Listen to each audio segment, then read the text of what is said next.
L'opposition et nous voulons avoir ces postes de porte-parole là. Je crois que. Alors maintenant, on dit si vous ne voulez pas, parce que vous continuez en disant si vous ne voulez pas retirer vos députés à l'Assemblée nationale. Et vous avez fait un développement en 2006. La loi qui institue le porte-parole de l'opposition date du. Je dis ça de mémoire, la loi 07/008 du 4 février 2007, si je ne m'abuse. Je dis ça de mémoire. Cette loi est très claire. Bon, cette loi, déjà prise en 2007, pourquoi, juste après avoir adopté cette loi, dans la législature 2006-2011, on n'a pas eu de porte-parole? Quelqu'un peut m'expliquer? Est-ce que nous n'étions pas à l'Assemblée nationale? Pourquoi en 2011, la loi était là? On a fait les démarches. Tshisekedi a dit que je ne suis pas de l'opposition, j'ai gagné l'élection présidentielle. Est-ce que l'UDPS n'était pas dans l'Assemblée? Est-ce que je vous ai expliqué dans quel cadre nous sommes partis et pourquoi? Nous sommes, quand vous dites opposition à l'Assemblée, parce qu'on a demandé à chaque député de se déterminer. Mais c'est au sein de l'Assemblée nationale. Parce que si vous lisez la loi, cette loi-là est régie par des principes. Il y a 6 principes. Un des principes, c'est que c'est aussi à plusieurs niveaux. Vous pouvez être au niveau national, par exemple, d'un camp ou de l'autre, mais au niveau provincial, vous pouvez être dans l'autre camp. Prenons majorité-opposition. Au niveau national, vous pouvez être de la majorité. Vous allez au niveau d'une province, à Nitouri par exemple, et vous êtes là-bas de la majorité. Ou vice-versa. Je répète parce que je l'ai dit ici, ça n'a rien à voir avec avoir les députés à l'Assemblée nationale. Avoir les députés à l'Assemblée nationale, c'est cette flexibilité que nous avons dit. Nous n'avons rien avec ces nombres-là, 102 députés. On ne pourra jamais rien changer. D'ailleurs, la plupart seront achetés. En 2011, nous sommes entrés à 140 députés de ce que vous appelez opposition. 140. Et nous sommes sortis avec moins de 30. Ils ont été achetés. Ils ont été achetés. Donc, pour nous, c'est un faux débat. Il faut s'en tenir à ce que nous avons signé. Nous avons signé les documents. Et nulle part, dans les documents du 27 avril, nous avons dit que nous allons nous battre.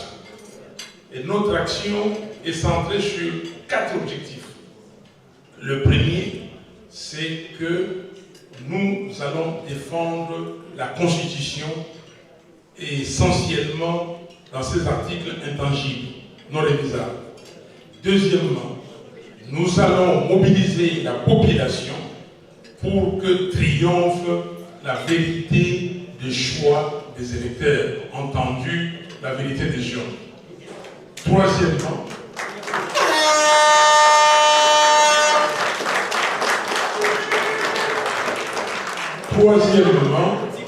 nous allons lutter contre la corruption.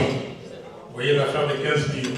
Et quatrièmement, enfin, nous allons nous dresser contre les antivaleurs. Où est-ce que, dans cette déclaration du 27 avril à Bruxelles, Où est-ce que nous avons dit que nous étions dans l'opposition?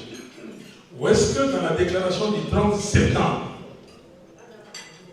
signée sous l'égide Katumbi, coordonnateur trimestriel de la MOCA, où est-ce que nous avons dit que nous étions dans l'opposition? Alors, c'est cette question des... On veut qu'on fasse la philosophie pour comprendre, qu'on fasse les mathématiques à un niveau très développé, que je vous explique la boule ouverte. Mon ami Léonard me regarde. C'est quand je vous explique la boule ouverte ou la boule fermée et tout ça, qu'on entre dans des choses beaucoup plus complexes. Non, c'est tellement simple. Même un enfant de l'école maternelle comprend que nous sommes là et les gens, nous avons dit, écoutez, on va vous dire, ah oui, c'est vous qui êtes les gens qui ne font pas avancer la démocratie. Il y en a qui ont dit, on a demandé à Fayolo de ne pas saisir la Cour constitutionnelle, il l'a fait, et non, saisir la Cour constitutionnelle, c'est la Constitution qui le dit, c'est la loi qui le dit, et nous avons décidé de commun accord, même si un membre de la MOCA n'était pas d'accord, mais la majorité était totalement d'accord pour qu'on y aille à la Cour constitutionnelle. Donc, cette affaire de porte-parole, chers amis, ça veut dire quoi? Ça veut dire tout simplement qu'il y a des gens qui veulent se séparer de nous. Et ils pensent que la lutte, la résistance est très difficile, ils ne pourront pas. Mais c'est pas un problème. Ceux qui ne peuvent pas, qu'ils y aillent. Mais hier, on était avec les autres. Félix était avec nous, il avait Kabila aujourd'hui. Ce n'est pas un problème. Donc nous allons continuer ces combats et de toutes les façons. Dites-moi, voilà, j'aborde ces sujets ici. Prenons les résultats donnés, fabriqués par la CEI. On donne Fayulu, j'arrondis 35%. Prenez ces 35%. Sur 18 300 000 électeurs. Vous sommez les résultats, les votes obtenus par chaque député qui est là, dans ce qu'ils appellent, dans tous les députés de la MOCA, vous sommez leurs voix. Est-ce qu'ils atteignent ces voix fabriquées? Est-ce qu'ils ont la représentativité? Est-ce qu'ils ont la légitimité? Moi qui suis légitime, je dis non. Et ça sera non.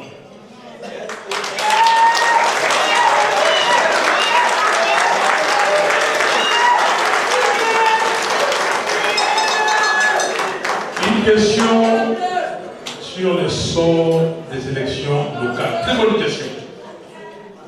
Je me suis battu contre les élections locales en 2013-2014. Je me suis battu contre. Je me suis dressé contre les élections. Pourquoi?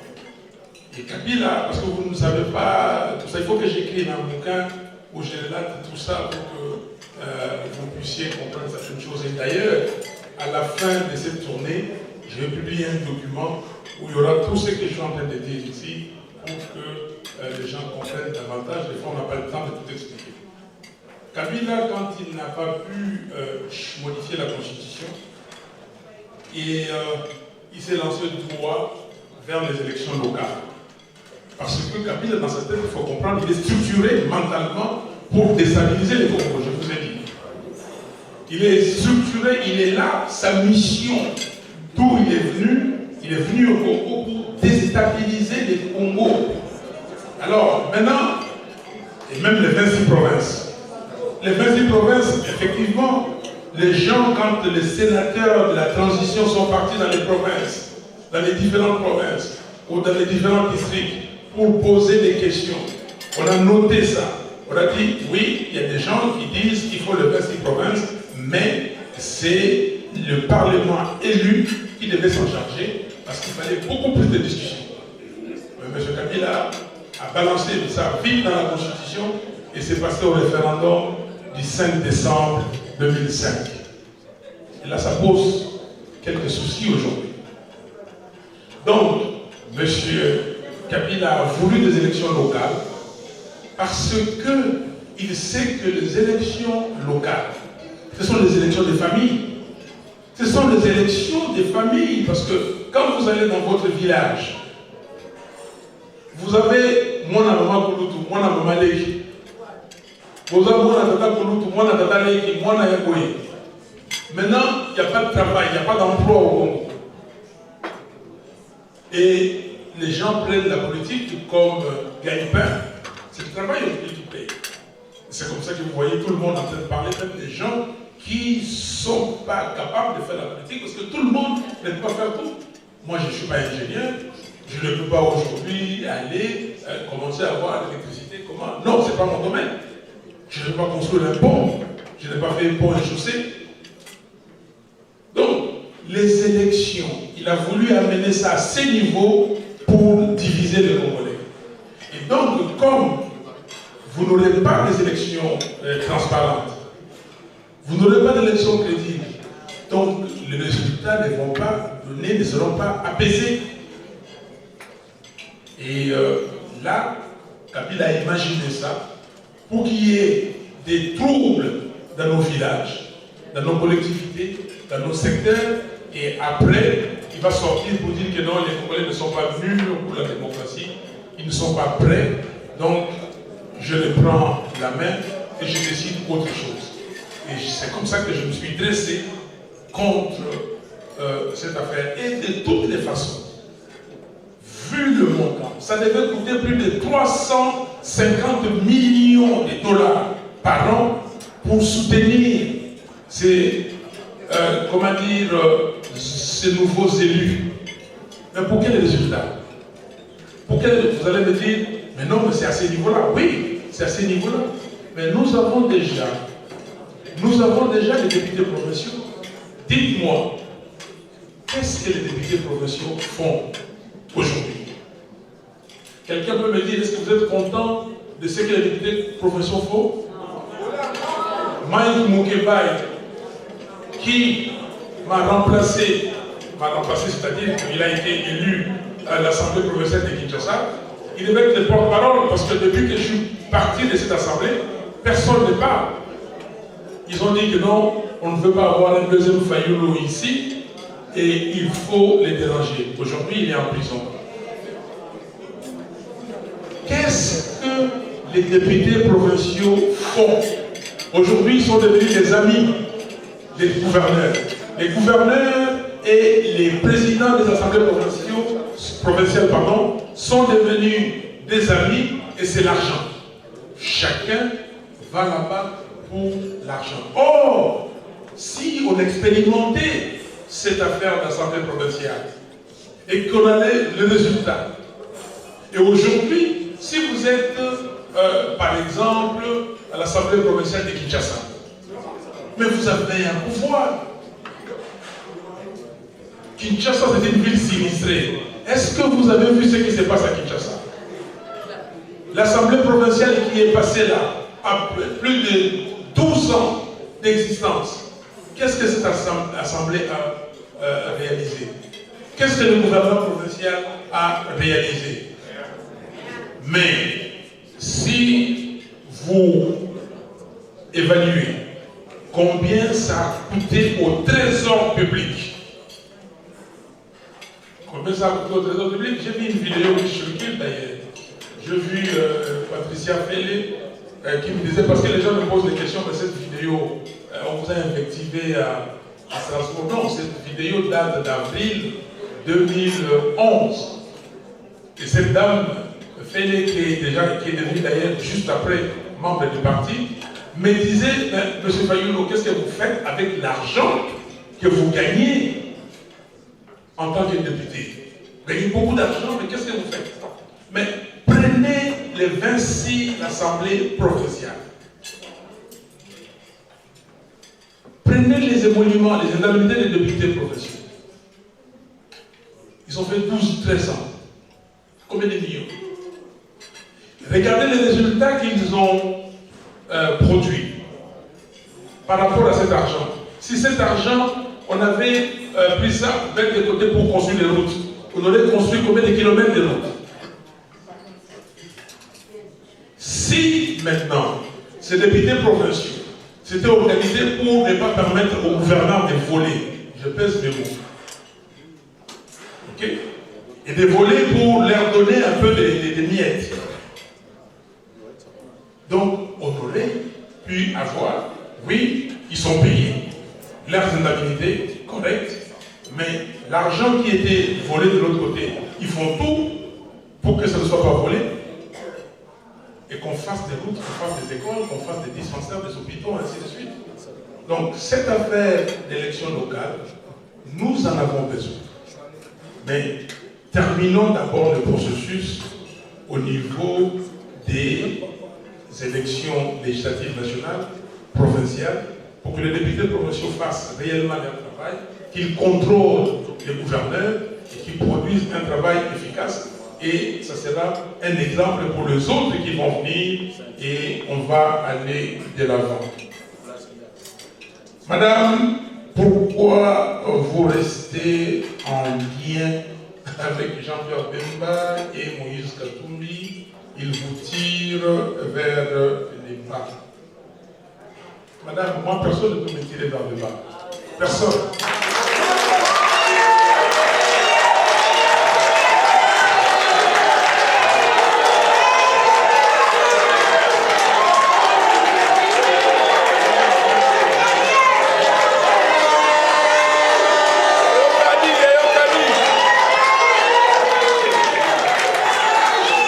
Je suis un homme du peuple, je suis la volonté du peuple. Le peuple congolais nous a demandé, et vous l'avez entendu le 29 septembre 2018 à Kinshasa,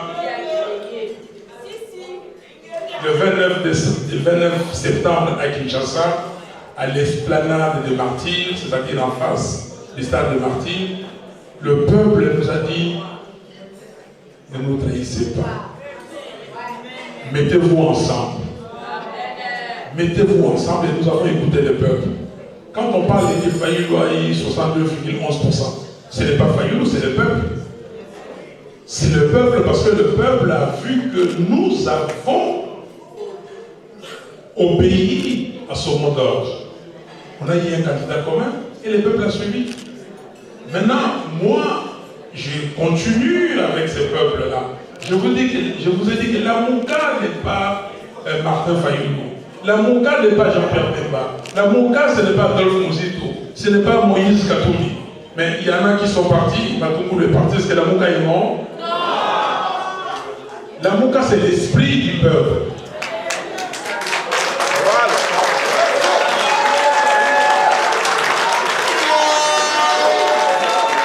Donc, je vous ai dit,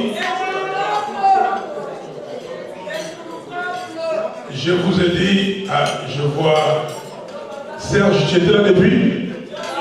Ah, je viens d'arriver, ok. Il y a donc un des gars, Serge, qui vient d'arriver, je le salue. La Mouka, c'était l'esprit, c'est l'esprit du peuple. La Mouka va continuer, donc vous ne faites pas de soucis, je continue dans la Mouka et on se parle, nous les leaders de la Mouka, et je peux vous le garantir, par exemple, nous étions à Rome, Adolphe Muzito était là, Jean-Pierre Bemba était là, Moïse Katumbi était là, moi je n'ai entendu personne me parler de porte-parole de l'opposition. Jusqu'aujourd'hui, nous avons un blanc, personne ne m'a parlé de ça. Donc, je continue. Moi, je fais confiance à ce que les gens me disent verbalement. Je fais confiance à ce que nous signons. Je vous ai rappelé que nous avons signé une déclaration le 23 mars. Nous avons signé une deuxième le 27 avril. Et nous avons signé une grande déclaration le 30 juillet.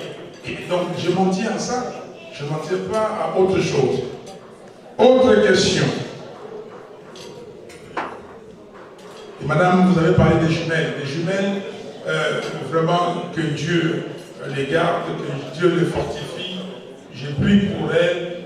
Je vais les rendre, je m'organise. Je vais les voir bientôt. Vraiment, Dieu est là. Dieu va continuer à les garder. La présidente des mamans DVU, quelle ligne de conduite que le peuple doit suivre par rapport au combat que vous menez? La ligne de conduite, c'est ça, nous devons continuer à résister et nous devons continuer à réclamer la souveraineté du peuple et nous n'allons pas céder. Continuer à suivre le président élu, les commandants du peuple.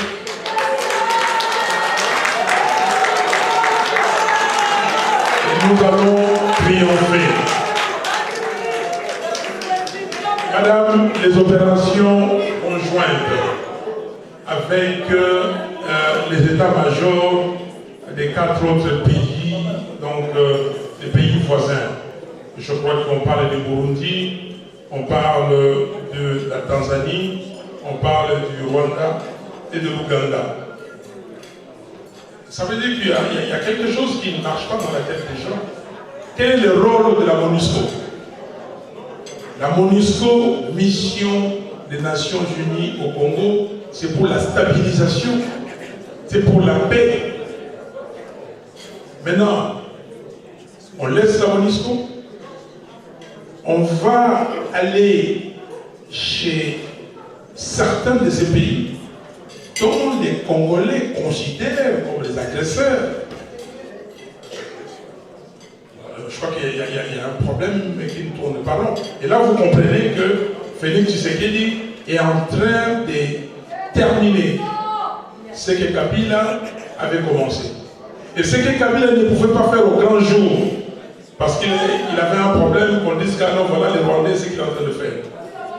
Tshisekedi, Congolais qu'il est, il s'est dit, je n'ai pas de problème de soupçon de nationalité, donc je l'ai fait, mais je l'ai fait contre moi-même. Moi, j'étais avec Tshisekedi. Et rappelez-vous tout ce que nous avons dit, y compris lui. Il y a des gens qui rebalancent ça dans les réseaux sociaux. Rappelez-vous, on ne peut pas accepter. Nous avons une armée, il faut réformer l'armée. Si nous avons un problème, la MONUSCO est là. Si nous avons un autre, le problème c'est plus que la MONUSCO. Alors dans ces cas-là, faisons comme l'opération Barkhane, faisons comme on fait dans d'autres pays. Mais vous ne pouvez pas agresser nos frères et sœurs qui vivent dans ces contrées-là. Nos frères et sœurs qui vivent à Rutshuru, à Goma, et qui vivent à Minembwe et partout, à Bukavu, ne sont pas d'accord avec ça. Et ils savent ce qui se passe. Eux, ils le vivent. Donc, pour un pouvoir, vous acceptez n'importe quoi. Non, je suis totalement contre ces opérations conjointes. Oui, je suis d'accord pour les renseignements. Si ça s'est fait dans les cadres normaux, donnez des renseignements. Qu'est-ce que vous savez là-bas? Que vous vérifiez ces renseignements. Oui, mais que les troupes étrangères, même si elles sont des pays voisins, viennent chez nous pour combattre et pour, comme on dit, bouter dehors. Dans les communiqués, il est dit les forces militaires congolaises et étrangères. Non, je crois que là il y a quelque chose qui ne tourne pas rond. Et, je suis totalement d'accord avec ces opérations conjointes. Merci.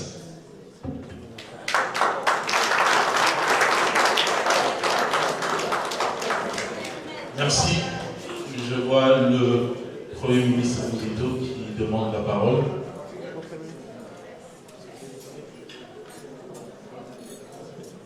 Peut-être qu'il y a un complément de réponse entre-temps que le président va manger.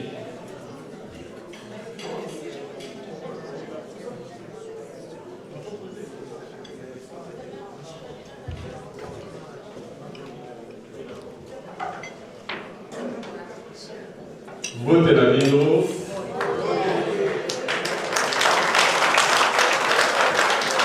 Voyez Misanga, na Kosami, Sama Mokelingala en français. Nous sommes en France aujourd'hui. Je voudrais juste dire un mot sur la problématique de l'opposition, dite républicaine.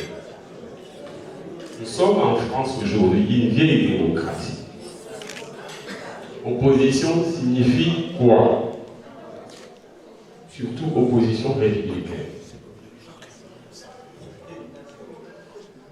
Opposition signifie, dans les vieilles démocraties comme celle de la France, signifie minorité.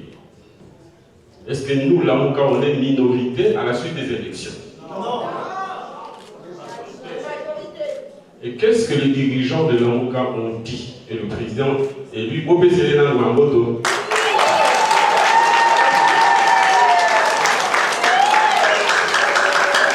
Nous venions de déclarer le 30 juillet dernier que nous, l'AMOCA, avons gagné les élections aux 2 échelons. Ils ont 3 échelons. Président de la République, élection législative nationale, élection législative provinciale. Nous avons dit qu'on a gagné les élections. Est-ce que vous trouvez normal qu'on puisse appeler minorité au Parlement? N'est-ce pas une contradiction? Nos amis qui veulent assumer la responsabilité des porte-parole, qu'ils ne disent pas qu'ils sont porte-parole de l'opposition républicaine. Et les disant, il signifie que les autres constituent la majorité. Ce qui est une contradiction de fond et idéologique. Ils peuvent à la limite dire nous allons dans ces institutions-là ou dans cette institution organiser la résistance. Et donc les responsables peuvent se dire porte-parole de la résistance. Ça, nous pouvons tolérer. Sinon, c'est une incohérence. Nous qui avons gagné les élections, nous allons nous proclamer en même temps être la minorité. Et ce faisant, nous allons reconnaître aux autres les prérogatives de la majorité. C'est une trahison du point de vue de la République elle-même, parce que les élections telles qu'elles ont fonctionné, et les résultats qui en sont sortis, ne reflètent pas la vérité des urnes telles que nous les disons dans notre convention. Nous disons non, non, nous ne sommes pas opposition républicaine. À la limite, du point de vue de la sémantique, c'est l'expression du président, parce qu'on a discuté de ça à un moment donné, on peut dire qu'on est opposition au sens de la résistance, au sens de la contestation, mais en tout cas pas opposition républicaine. Vous savez que nous sommes entrés dans un piège, y compris de la part des amis qui ont organisé cette conférence. C'est un piège historique. Les prochaines fois, quand vous nous inviterez, vous pourriez poser la problématique des séjours en inversant, en disant avenir de la dictature en RDC. Parce que poser des problèmes en termes de l'évolution de la démocratie ou l'avenir de la démocratie présuppose qu'on est en démocratie et que la démocratie dysfonctionne, ne marche pas correctement. Il faut travailler à améliorer sa qualité. Ce n'est pas le cas. Nous sommes plutôt une dictature. On nous a vendu la démocratie par les élections, et cela depuis 60. La souveraineté nationale, on l'a transmise entre les mains des élus, Lumumba et les autres. Il est né un État souverain, État indépendant. Il est né aussi la République. Les deux, ce n'est pas la même chose. On est président de la République d'une part et chef de l'État de l'autre. Vous pouvez être un État souverain sans être une République. La Belgique est un État souverain. Le roi, c'est un chef de l'État. Mais il n'est pas président de la République parce que la Belgique n'est pas une République.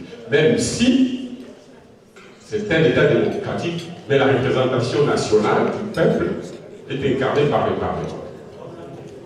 Donc c'est une monarchie constitutionnelle.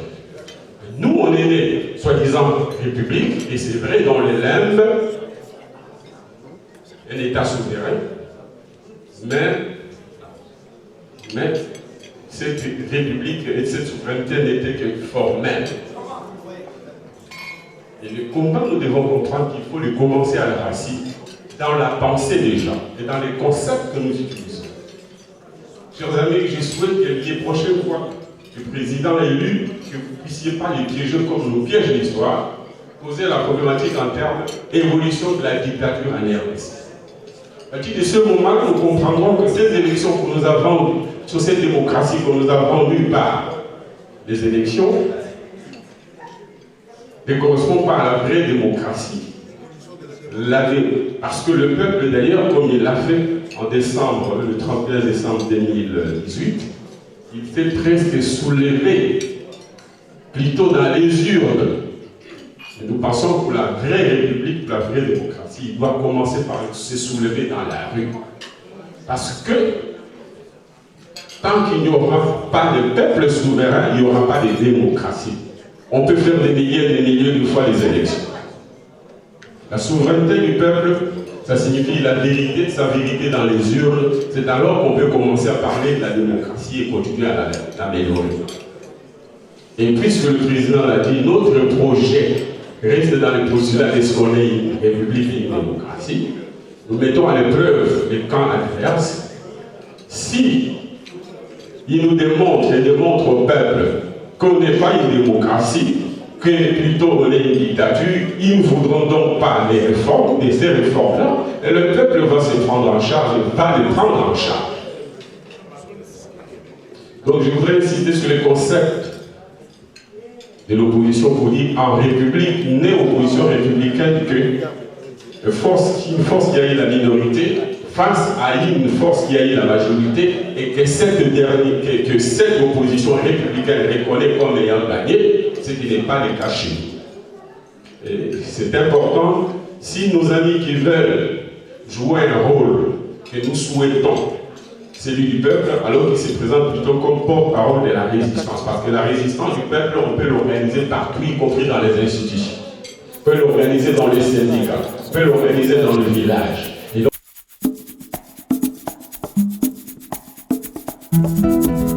Congo, Congo nanga, akomana marionnette kanambe. Congo, Congo nanga, akomana marionnette kanambe.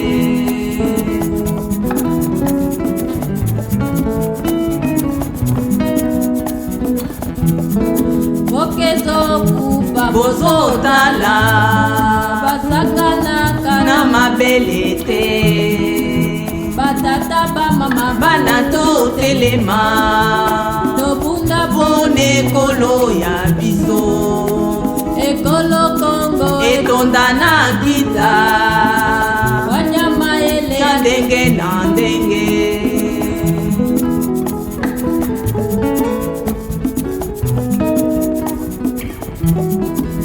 depuis indépendance, sinon lelo.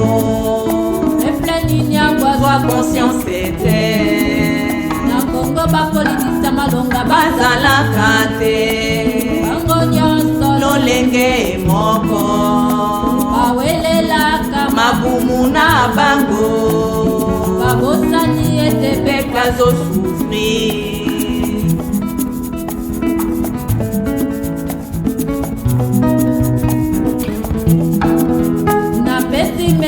Na mwata yangu zinga kubu pe kimbangu kipavita kasongolunda lumumba pe futila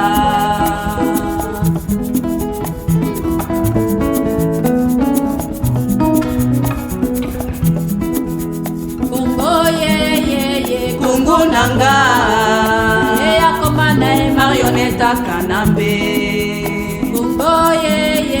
Congo nanga akomana marionnette kanambe. L'émergence du Congo RD a été enfermée dans une cabane à la veille du résultat présidentiel.